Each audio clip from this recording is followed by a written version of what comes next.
এক নম্বর, বিগত দিনের আলোচনার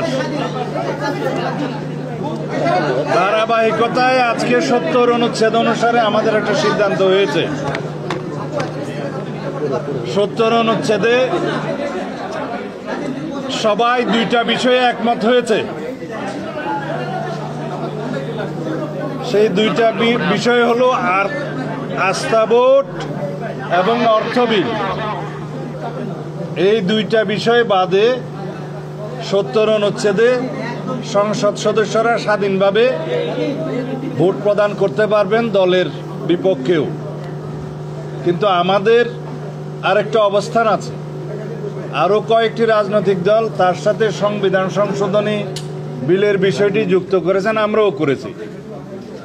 আমাদের দলের অবস্থান হচ্ছে, তার সাথে আমরা লিখিত প্রস্তাবে যেটা আগে দিয়েছিলাম, জাতীয় নিরাপত্তার বিষয় উইদিন ব্র্যাকেট যুদ্ধ পরিস্থিতির মতো কোনো বিষয় থাকলে সেই ক্ষেত্রেও সংসদ সদস্যগণ স্বাধীন থাকবেন না।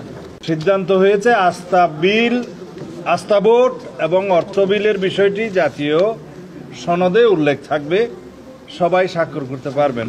তবে বাকি দুইটা বিষয় এইভাবে আলাদা সংযুক্তি থাকবে যদি আমাদের দলের নির্বাচনী ইশতেহারে এগুলো আমরা উল্লেখ করি স্পেসিফিক। সেই ক্ষেত্রে আমরা যদি দায়িত্বপ্রাপ্ত হই তখন আমরা এই দুইটি বিষয়ও এখানে সংযুক্ত করতে পারব। এভাবেই সিদ্ধান্তটা মোটামুটি হয়েছে।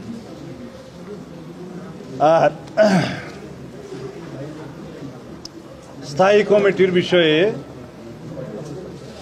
একটা সিদ্ধান্তে আসা গেছে, 4টি committee, public accounts committee, privilege committee,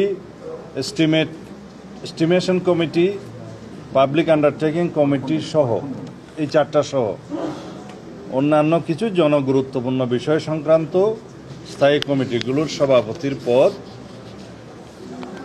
বিরোধী দলের মধ্যে আসনের সংখ্যা অনুপাতে বিরোধী দলের প্রাপ্ত হবে। এই হিসেবে মোটামুটি সবাই একমত হয়েছে, এটাও আসবে।